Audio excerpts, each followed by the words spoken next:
خلیفہ کے ہم ہیں خلیفہ ہمارا، وہ دل ہے ہمارا آقا ہمارا، ہمارا ہمارا خلیفہ ہمارا، وہ دل ہے ہمارا آقا ہمارا، وہ دل ہے ہمارا آقا ہمارا۔ بسم اللہ الرحمن الرحیم. Assalamu alaikum wa rahmatullahi wa barakatuhu, and welcome back to This Week with Huzur. Earlier this week, Hadhr Amir al-Mu'mineen, Ayyadullah Ta'ala bin Nasr al-Aziz, graciously granted a mulaqat to a delegation of Waqf-e-Nau boys from Belgium. In addition, team members of additional Wakalat-e-Tasneef from the USA had the blessing of having a mulaqat with beloved Huzur. We begin with Sunday's mulaqat, where Hazrat Khalifatul Masih, Ayyadullah Ta'ala bin Nasr al-Aziz, graciously granted a mulaqat to Waqf-e-Nau boys from Belgium. On the 31st of May, Waqf-e-Nau from Belgium had the blessing of having a mulaqat with Hazrat Khalifatul Masih V, Ayyadullah Ta'ala bin Nasr al-Aziz. The Waqf-e-Nau had travelled especially for the mulaqat which took place in Islamabad. During the mulaqat, they all had the opportunity to introduce themselves. پھر کیا بننا ہے تم نے؟ ایک جج بننا چاہتا جج بننا ہے، بیٹھ جاؤ، اچھی بات ہے۔ اچھا، پھر انصاف کرنا، جی لوگوں کے حق میں صحیح فیصلے کرنا ہے۔ جی میرا نام رانا سفیر علی ہے اور میں ایک سیاستدان بننا چاہتا ہوں۔ اچھا، جھوٹ نہ بولنا، سیاستدان تم بن جاؤ شک۔ جی سیاستدان جھوٹ بڑا بولتے ہیں، سچ کے خاطر لڑنا ہے اور ہر ایک کو سچائی کا پیغام دینا ہے، ٹھیک ہے؟ پھر تو تم سیاستدان بن جاؤ۔ تو اس سے بہتر ہے تم جو گورنمنٹ سروس ہے نا، بیوروکریسی، اس میں جاؤ۔ پولیٹکس میں بعد میں آپ ہی آ جاؤ۔ پولیٹیشنس کو کنٹرول کرنے کے لیے بہتر ہے کہ سول سروس جو ہوتی ہے نا، گورنمنٹ سروس مسلم منسٹریز کی، اس کے لیے پڑھائی کرنے کی کوشش کرو، اس کا امتحان دو، ٹھیک ہے؟ جزاک اللہ۔ During the mulaqat, the Waqf-e-Nau were also able to ask questions on a range of religious and contemporary topics. کہ سائنٹسٹ بن کے جماعت کی کیسے خدمت کی جا سکتی ہے۔ سائنٹسٹ بنو، پھر اچھی کوئی ایسی چیز ایجاد کرو جس سے جماعت کو بھی فائدہ ہو، دنیا کو بھی فائدہ ہو۔ کوئی تم انسانیت کے لیے کام کرو گے نا سائنٹسٹ بن کے، تو اس سے پھر لوگوں کو پتہ لگے گا کہ تم احمدی ہو، اور جب احمدیت کا پتہ لگے گا تو اس سے تمہیں تبلیغ کا راستہ بھی کھلے گا۔ وہی تمہاری خدمت ہے جماعت کی۔ انسانیت کی خدمت کر لو، وہی جماعت کی خدمت ہے۔ ٹھیک ہے، سائنسدان کو انسانوں کا خدمت گزار ہونا چاہیے، ٹھیک ہے؟ ٹھیک ہے۔ میرا سوال یہ ہے کہ آج کل ADHD اور کنسنٹریشن کی پرابلمس بہت سے لوگوں میں ہوتی ہے، اس سلسلے میں آپ کی کیا نصیحت ہے؟ ذرا سا کوئی بچہ ہائپر ہو جائے نا، تو سائیکائٹرسٹ کے پاس چلے جاؤ نا، تو وہ کہتے ہیں تم سے ADHD ہو گیا، یا آٹسٹک ہو گیا، یا فلاں ہو گیا، اس طرح کی باتیں کرنے لگ جاتے ہیں سائیکائٹرسٹ۔ نارمل بچے ہوتے ہیں، ایکٹیو بھی ہوتے ہیں، اس لیے بچوں کو نارمل اسکولوں میں داخل کرانا چاہیے اور ان کو پڑھنے کا موقع دینا چاہیے ماں باپ کو، اور تمہیں فکر نہیں کرنی چاہیے۔ بعد میں جا کے کہہ دیتے ہیں بعض لوگ کہ ہمیں تو بچپن میں پتہ نہیں لگا، بڑے ہو گئے، بچے ہو گئے، بچے بھی بڑے ہو گئے، تب ڈاکٹر ہمیں کہتا ہے تم تو ADHD یا تمہیں فلاں چیز تھی۔ ڈاکٹروں نے اپنا صرف پیسے کمانے کا ذریعہ بنایا ہوا، اور کچھ بھی نہیں ہوتا۔ ہاں، بہت کم مریض ہوتے ہیں جن کو ہوتا ہے، ان کا علاج کرانا چاہیے۔ تو ہائپر ہوتے ہیں، کوئی بات نہیں۔ پاکستان میں دوسرے غریب ملکوں میں تو پتہ بھی نہیں لگتا ہائپر ہو رہے ہیں بچے ہیں، اور پڑھ لکھ بھی جاتے ہیں، انجینئر بھی بن جاتے ہیں، ڈاکٹر بھی بن جاتے ہیں، سب کچھ ہوتا ہے۔ تو یہاں یوں ہی کہتے رہتے ہیں ADHD ماں باپ کو پریشان کرنے کے لیے۔ کوئی ایک آدھا ہوتا ہے مریض، 100 میں سے 10 مریض ہوتے ہوں گے، اور 90 کو ڈاکٹر یوں ہی کہہ دیتے ہیں کہ تم ADHD ہے، ٹھیک ہے؟ پریشان نہ ہو۔ اللہ تعالیٰ قرآن کریم میں فرماتا ہے کہ وہ شرک کے علاوہ تمام گناہ معاف کرتا ہے۔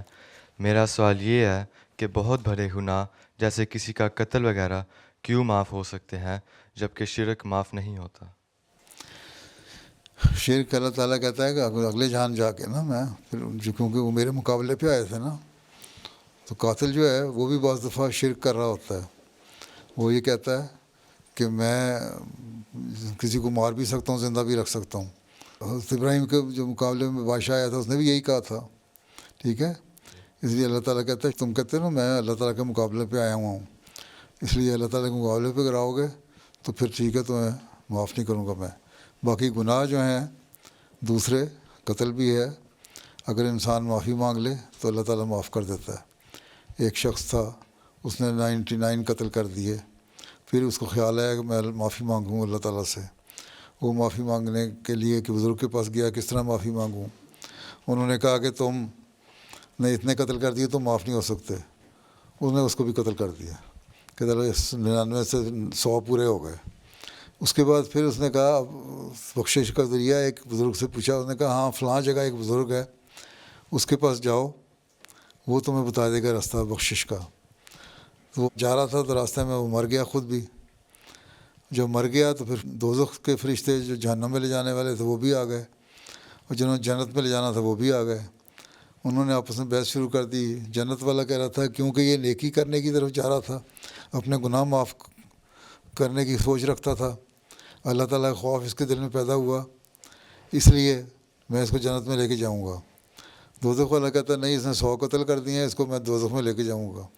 اگر فیصلہ ہوا کہ فاصلہ ناپا جائے، جب فاصلے ناپے لگے کہ جنت کی طرف زیادہ قریب ہے یا دوزخ کی طرف، تو اللہ تعالیٰ نے ایسے حکمت کی کہ جو فیصلہ اس نے طے کر لیا تھا نا اللہ کے معافی کی طرف آنے کا، وہ فاصلہ جو تھا وہ قریب تھا زیادہ معافی کا. تو فیصلہ ہوا کہ وہ جنت میں چلا جائے گا. تو اللہ تعالیٰ کہتا ہے اگر تم معافی مانگ رہے ہو قتل کرنے کے بعد تو میں تمہیں معاف کر دوں گا. لیکن شرک کرنے والا جو ہے وہ آخر وقت تک مشرک ہی رہتا ہے. لیکن اگر ایک ایسا شخص جو آخری وقت میں مشرک بھی ہو معافی مانگ لے تو اللہ تعالیٰ اس کو بھی معاف کر دیتا ہے. لیکن سزا اگر کسی کو دینی ہے تو اللہ تعالیٰ تھوڑی بہت سزا تو ہر ایک کو دیتا ہے. اگر کوئی معافی نہیں بھی مانگتا لیکن اس نے کوئی نیکیاں بھی اگر کی ہوئی ہیں تو پھر اللہ تعالیٰ ان نیکیوں کا اجر بھی دیتا ہے اور اس کے گناہوں کا وزن کم کر دیتا ہے. بہرحال قاتل اگر معافی نہیں مانگ رہا تو اللہ تعالیٰ اس کو بھی سزا دے گا. اگر وہ معافی مانگ رہا ہے تو اللہ تعالیٰ رحمان بھی ہے، اللہ تعالیٰ کی صفت رحمانیت بھی ہے نا، جب معاف کرنے والا بھی ہے. تو جو معاف کرنے والا بھی ہے، رحمانیت کی جذبہ بھی ہے، تو اللہ تعالیٰ اس صفت کو استعمال کرتا ہے اور ان کو معاف کر دیتا ہے. اور جو بالکل قاتل ہے، ظلم کرنے والے ہیں، ان کو اللہ تعالیٰ معاف نہیں کرتا. ویسے تو ایک وقت میں ایسا آئے گا، آنسر نے فرمایا کہ یا اللہ تعالیٰ نے فرمایا کہ جہنم خالی ہو جائے گی، سارے لوگ ہی جنت میں چلے جائیں گے. ٹھیک ہے، سب سزائیں بھگت کے نا تھوڑی تھوڑی، جس طرح ہسپتال میں جاتے ہیں علاج کراتے ہیں نا، مریضوں کا علاج ہوتا ہے جو ٹھیک ہوتا ہے تو ہسپتال سے فارغ ہو جاتا ہے، اس طرح ہی جنت میں چلے جائیں گے لوگ جہنم سے فارغ ہو کے اپنے سزائیں بھگت کے، جیل کاٹ کے. ٹھیک. حضرت مسلم اور رضی اللہ تعالیٰ عنہ نے فرمایا کہ ایک وقت آئے گا جب دنیا ایک نئے نظام کو تلاش کرے گی، تو اس وقت جماعت احمدیہ دنیا کو نظام نو دے گی. آج کل دنیا کے حالات سے لگ رہا ہے کہ دنیا ایک عالمی جنگ کی طرف جا رہی ہے. پیارے حضور، میرا سوال ہے کہ کیا یہ ممکن ہے کہ اگر یہ جنگ ہوئی تو اس کے بعد نظام نو قائم ہو؟ یہ تو میں عرصے سے کہہ رہا ہوں جماعت کو کہ جب جنگ ہوگی اور دنیا میں ایک تباہی آئے گی، اس کے بعد لوگ پوچھیں گے، پتہ کریں گے. اس لیے اس سے پہلے تم لوگوں کو تعارف کرانا شروع کر دو کہ جماعت احمدیہ اور اسلام کی تعلیم کیا ہے. ٹھیک ہے، اور اسلام کی تعلیم سے ہی تم لوگوں کی دنیا میں بچت ہے اور دنیا میں اسی نظام سے فائدہ ہوگا. اس لیے تم لوگ اللہ تعالیٰ کی طرف آؤ. جب لوگ اللہ تعالیٰ کی طرف آئیں گے اور جماعت احمدیہ نظام پیش کرے گی وہ ہوگا. میں نے 1-2 دفعہ تقریروں میں بھی یہی کہا ہوا ہے کہ آپ لوگوں نے سوشلزم بھی دیکھ لیا، کمیونزم بھی دیکھ لیا، کیپٹلزم بھی دیکھ لیا، لیکن ہر جگہ فساد ہی نظر آتا ہے. جو اسلام کا صحیح نظام ہے اب اس کو بھی اختیار کر کے دیکھو تو تمہیں پتہ لگے کہ اسلام کا صحیح نظام ضمانت دیتا ہے غریبوں کی بہتری کا بھی اور یتیموں کی بہتری کا بھی اور بیواؤں کی بہتری کا بھی اور دنیا کی معاشی حالت کا بھی. تو اگر تم لوگ ابھی سے لوگوں کو بتاتے رہو کہ اقتصادی نظام، اکنامک سسٹم جو ہے وہ کیا ہے اسلام کا، اور روحانی سسٹم جو ہے وہ کیا ہے اسلام کا، ان دونوں پہ چلو گے تو تمہاری بچت ہے، نہیں تو نہیں. وہ پھر جب لوگ بچ جائیں گے ان کو تبلیغ کر کے بتانا کہ اب اس نظام کی طرف آ جاؤ، یہ نظام دیکھ کے تم نے تباہی کر لی، اب آ جاؤ اس طرف. ٹھیک. جزاکم اللہ خیر حضور. جب نماز کے دوران ہم سے کوئی غلطی ہو جائے تو دیکھا گیا ہے کہ سجدہ سہو یعنی 2 سجدے کرنے پڑتے ہیں، اس کے پیچھے کیا حکمت ہے؟ جزاکم اللہ. غلطی ہو جائے تو 2 سجدے کر کے معافی مانگ لیتے ہیں اللہ تعالیٰ سے کہ غلطی ہو گئی. ہر انسان سے غلطی ہو سکتی ہے نا، تمہیں غلطی ہو سکتی ہے تو غلطی کا مداوع یہ ہے کہ تم 2 سجدے کرو اور نماز میں جو غلطی ہو گئی ہے اللہ تعالیٰ سے کہو کہ ہمارے سے غلطی ہو گئی، ہمیں معاف کر دے. بس حکمت یہی ہے. غلطی ہونے کی کچھ نہ کچھ تو کرنا چاہیے نا. تمہارے سے کوئی غلطی ہو جائے تم ٹیچر کو کہتے ہیں نا غلطی ہو گئی سوری، ہاں تو 2 سجدے سوری ہے. جی ٹھیک ہے. ٹھیک ہے. احادیث میں آتا ہے کہ حضرت رسول کریم صلی اللہ علیہ وسلم عید الاضحیٰ کے دن قربانی سے پہلے کچھ نہیں کھاتے تھے. میرا سوال ہے کہ عید کے دن روزہ رکھنے کی اجازت نہیں ہے، تو رسول کریم صلی اللہ علیہ وسلم کے قربانی سے پہلے کچھ نہ کھانے سے کیا مراد ہے؟ روزہ کیا ہوتا ہے؟ روزہ تو یہ ہوتا ہے کہ صبح سحری کے وقت کھاؤ اور شام کو روزہ افطار کرو، 7 دن بھوکے رہو.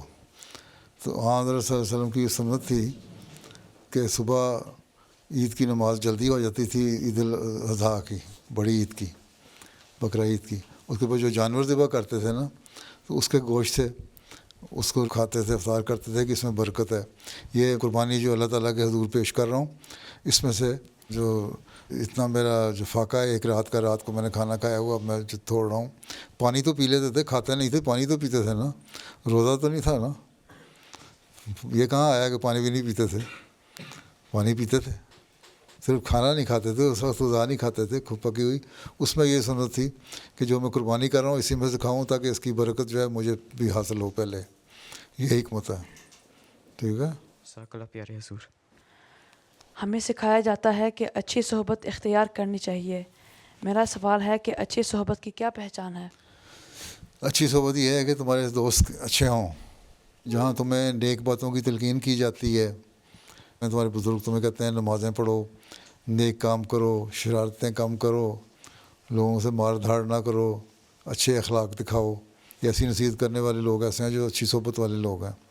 دوسری اچھی صحبت یہ ہے کہ تمہارے جو دوست ہیں وہ کوئی نشہ کر رہا ہے، کوئی ویپنگ کر رہا ہے، یا کچھ غلط قسم کی فلمیں دیکھ رہا ہے، یا اسموکنگ کر رہا ہے، یا لڑائی مار دھاڑ کر رہا ہے، ایسا لڑکا، تو ان کی صحبت نہ کو اختیار کرو، ان کو دوست نہ بناؤ اپنے، ان سے بچ کے رہو. پھر یہ دیکھو ان میں ایمانداری بھی ہے، ان میں تمہارے سے خلوص بھی ہے. اگر تمہارے پاس پیسے زیادہ ہیں تو تمہارے پیسے کے پیچھے چل کے یہ کہتا اچھا آؤ جاذب خان، آؤ ذرا آج ہمیں لینڈوز کھلا لو. اور جب تم لینڈوز کھلا لو گے بڑے خوش ہوں گے، بڑی تعریف کریں گے تم کو، ہاں بڑا اچھا دوست ہے میرا.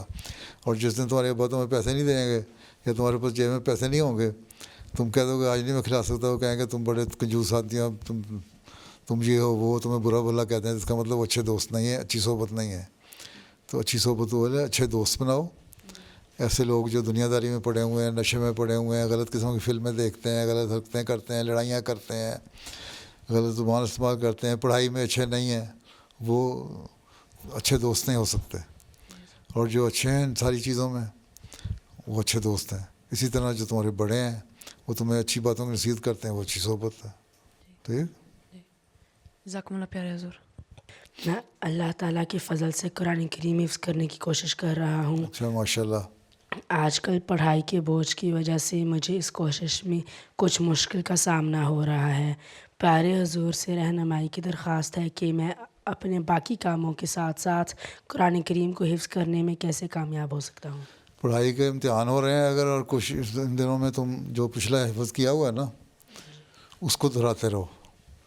تو بجائے آگے حفظ کرنے کے نا جو پچھلا ہے اسی کو دہراؤ، نمازوں میں اسی کی تلاوت کر لیا کرو. ٹھیک ہے.